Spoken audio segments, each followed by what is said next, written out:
आज hello 30 December মানে বছর শেষ হতে আর একদিন বাকি। তো ফার্স্টেই চলে গেছিলাম নেলস করতে, যেতে ইম্পর্টেন্ট নিউ ইয়ারের জন্য। আর তার সাথে সাথে আজকে বাড়িতে কালী পুজো, নেলস করে টুবাই ডাকলে টু গেলাম। দেখলাম কোকোর সাথে তো এখন পিলির ভালোই ভাব হচ্ছে, দুজনে এরকম করে শুয়ে আছে। দেন বাড়ি গিয়ে দেখলাম মা এখানে খিচুড়ির জন্য বসিয়েছে, নাড়ু হয়ে গেছে, ভাজা হয়ে গেছে, মুরগি হয়ে গেছে, পায়েস হয়ে গেছে, ইভেন চাটনি, মোটামুটি সবই ডান, শুধু খিচুড়ি আর তরকারিটাই হচ্ছে। তারপরে যা যা হয়েছে সেগুলো নিয়েই চলে এসেছি বাড়িতে দিতে। এখানে এসে দেখি যারা যারা উপোস করেছে মোটামুটি সবাই টুকটাক করে ঠাকুরের এখানটা গুছিয়ে নিচ্ছে, বিকজ আমাদের পুজোও শুরু হবে। তো বাড়ি এসে আমি তাড়াতাড়ি সুন্দর একটা টিস্যু কাঞ্জিবরণ পরে রেডি হয়ে গেছি। আর এই শাড়িটা আমি এথনিক বুটিক থেকে নিয়েছিলাম, অ্যাকচুয়ালি টুবাইদের বাড়ি থেকে দিয়েছিল। আর তার সাথে শাঁখা পলা বাঁধানো পড়েছে, চুড়িটা আমার হাতে পরাই থাকে। আর বালা এই নেকলেসটা পিছিয়ে দিয়েছিল, এটা তো বিয়ের কানে। আর সব থেকে বড় জিনিস হচ্ছে আজকে যে পুরো মেকআপটা আমি পুরো ফ্রিতে করেছি, আর সেভাবে খুব লাইট মেকআপ করেছি। কীভাবে করেছি সেটা তোমাদের সাথে শেয়ার। কাছে নেলস করায় তার সাথে শপার স্টপের একজনের খুব ভালো সম্পর্ক ছিল, আমিও দুদিন দেখেছি। তো তার কাছে গেছিলাম, এখানে অফারও দিচ্ছিলো, লাগিয়েছি যে ব্লাশটা, এই ব্লাশটাই কিনেছি। আর ও আমাকে সব কিছু অ্যাপ্লাই করে দেখিয়েছে। মেনলি গেছিলাম কনসিলার কিনতে, আর আমি তার জন্য তার সাথে ব্লাশও কিনে নিয়ে এসেছি, প্লাস লিপ লাইনারও কিনে নিয়ে এসেছি। আর একটা কাজল কিনেছি, এটার জন্য আমার 500 রুপিস পে করতে হয়েছে, আর বাদ বাকিটা ফ্রি, মানে অফারেই ছিল। অ্যান্ড লিপস্টিকটা আমি পুরো ফ্রি পেয়েছি, এটা একদম নিউড কালার। আর ববি ব্রাউনের এই বিউটি ব্লেন্ডারটাও ফ্রি পেয়েছি। মোটামুটি দুটো জিনিস ফ্রি পেয়েছি, একটা জিনিস অফারে পেয়ে গেছি। আমি পুরোটাই এসএস বিউটির ম্যাক থেকে নিয়েছি। আমি টোটাল 8000-এর জিনিস কিনে ফেলেছি একটা কনসিলার কিনতে গিয়ে। তারপরে ভাবলাম তোমাদের সাথে শেয়ার করে ঝুমু কী পড়েছে। ঝুমু এই শাড়িটা অ্যাকচুয়ালি সরস্বতী পুজোর দিন পরবে বলে রেখেছিল, বাট আমি বলেছি আজকেই পর, বিকজ এই শাড়িটাও পরেছিল, ওটা বেশি গর্জিয়াস। আর এই ঝুমুর ইয়ারিংটা আমি সিসি2 থেকে কিনে, দিদির বিয়ে কি আমার বিয়ের আগে মানে আগের বছর মোটামুটি। আর মা এই পটোলাটা পরেছে।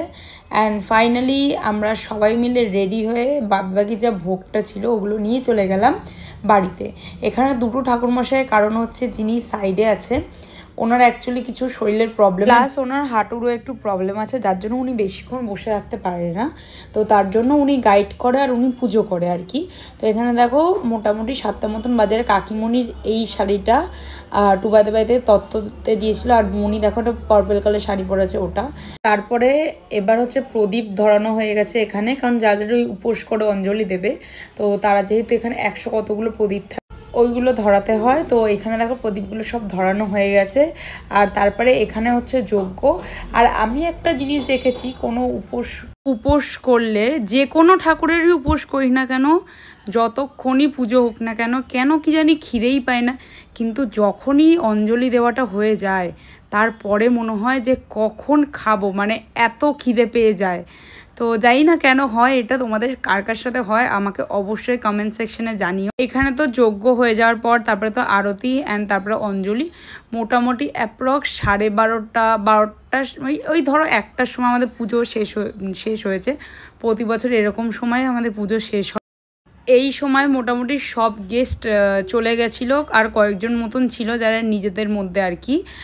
কারণ আমাদের এই কালী পুজোতে মানে এক তো ঠাকুরের এখানটা দেখতে হয়, তারপরে যেসব গেস্ট আসে, প্রচুর লোকজন আসে, তাদেরকেও দেখতে হয়। তো তারপরে আরতির পরেই অঞ্জলি দিয়ে তারপরে বললাম না প্রচণ্ড খিদে পেয়ে যায়।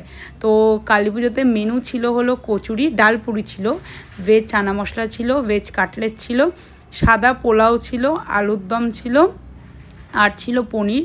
প্রতি বছর আমাদের ভেজ বিরিয়ানি হয়, বাট আবার একটু চেঞ্জ করার জন্য তাই সাদা পোলাও করেছিল, বাট মনে হলো ভেজ বিরিয়ানি অনেক বেটার। তারপর ঠোঁটে বেশি করে বোর্লিং আর পিম্পলস যেখানে যেখানে হয় সেই স্পটগুলোতে লাগাই, ইভেন পিম্পলস হলে সেখানেও লাগিয়ে শুতে যায়, এটা প্রতিকার রুটিন। তো ভালো লেগে থাকলে অবশ্যই লাইক করে দিও, শেয়ার করে দিও, and also subscribe to my channel. দেখা হবে নেক্সট একটা ব্লগে।